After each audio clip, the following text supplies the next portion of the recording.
if you knew at 22 how hard it is going to be an entrepreneur for 20 years before you sort of make it, Right. I would never do it. The day you decide to do it is your lucky day. Obviously, you have to be present and Yeah. you need to have the discipline and you need to be able to, show up every day and work hard. But to think that it's all because of you is also incorrect. Of course, Right? it's It's incorrect. it's basically the real estate boom in India, which has, lifted everybody up. But you can give yourself some credit, right? You don't have to be that humble about it. I mean, there are a lot of people who've been on a similar journey but never make it, right? Because they don't they don't have the determination, they don't have the grit, they make some wrong calls, they fall off the bandwagon, and they never pick themselves up again. I'm sure you must have also made a lot of mistakes during this journey. Yeah, in fact, mistakes are probably the best thing, that happened to you as a young person, right? So and I can tell you how how I finally found my way. I was a conventionally trained architect, right? And at SPA, they elevate you into sort of like a god, right? Because they give you this god complex of you being the master of everything that happens on a construction site, right? You know exactly what I'm talking about. The reason I'm laughing, and I will come back to this point. We pick up MBA graduates, and this year we picked up a bunch from IIMs as well, and then previously we used to pick up from really good tier 2 colleges. And the first day they walk in, and I'm like, listen, whatever you were taught in college, forget it. You have to again start from scratch. And they're not happy with it, right? A couple of them left on second day. They said, this is exactly. not right. Yeah. We've got this MBA. And I was like, hey, listen, I have a college degree from an international this thing, and I'm the son of the owner of the business. And I had to grind it out on the workplace. So it's not going to be Exactly. any different for you guys. But I think colleges sell them a dream that then that disappoints them to no end. So I think there are two sides of the coin, Yeah. right? I think so. I'll give you this specific example of SPA, Sure. and then we'll talk about my post graduation. Right. But at SPA, what they do is they do two things. First of all, they make you literally unemployable, which is exactly what you said, right?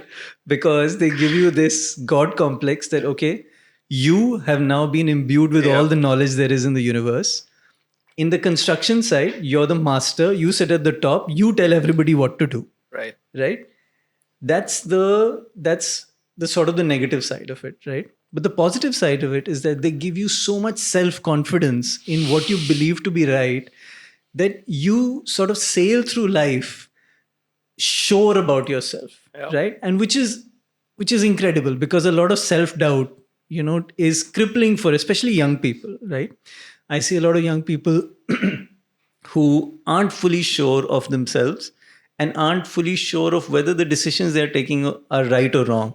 And I think a good college sort of rids you of all of that, doubt in your mind. So I graduated and I worked for a bit, but that was sort of inconsequential. And as I started my career, we started doing a couple of buildings, somebody's reference. And I started doing buildings and I realized that, okay, this industry that I have come into is basically a cottage industry. You have seasonal workers who come in for a bit, Yeah. act as masons, act as carpenters, act as Yeah. painters, but their priority is the village. They will go back and, when जब फसल कटनी होती है तो वो गाँव चले जाएंगे, right? किसी की शादी होगी गाँव चले जाएंगे.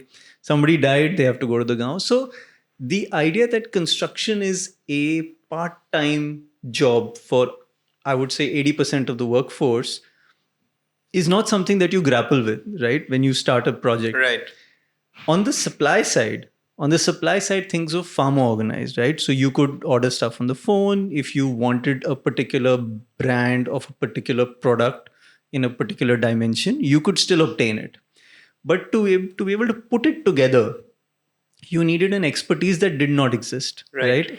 Either you hired somebody who was a large-scale general contractor, but they weren't interested in a small job, right? So what you had to do as an architect, you were a de facto project manager. Yes. You're a de facto supply side manager, purchase manager, and you were assigned the task of making this thing happen, right? So the first 5 years of my career, I struggled, right? On a project, we would change 3 carpenters.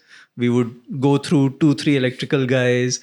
I would go to site, see poor quality, shout and scream, and say, "Acha, you're useless." I would get in a new guy. Typically what a young guy does, Right. right? Not being able to understand how to solve the problem. And so after about 5 years and about, I would say, 10 projects, we decided to go into construction. I was like, I'm That early. already doing it all the time. It makes far more sense for the client. Say the client is focused on the end product. Yeah, he doesn't care about He doesn't care. the For beach him, kani. in fact, he's forced to go through you and forced to go through all of this sort of unpleasantness in order to be able to arrive at his product. Absolutely. If he could pay right now and have his product tomorrow, that would be ideal for him. Yeah. Right? For him, you're an inconvenience. So how small can we make that inconvenience, right? So the first thing we had to do is we eliminated the third guy. So we eliminated the contractor. And we said, okay, why don't you give us the entire job? We will design it, we will build it for you. And obviously, it was also a struggle because we didn't know how to do costings very well. We weren't very strong on our purchasing. But eventually I have now made sense of it. So now everything we do is design build. So the idea that architect should have a monopoly on how to build without actually knowing how to build is silly. And I think that's something that a college shouldn't really, reinforce, at least not anymore.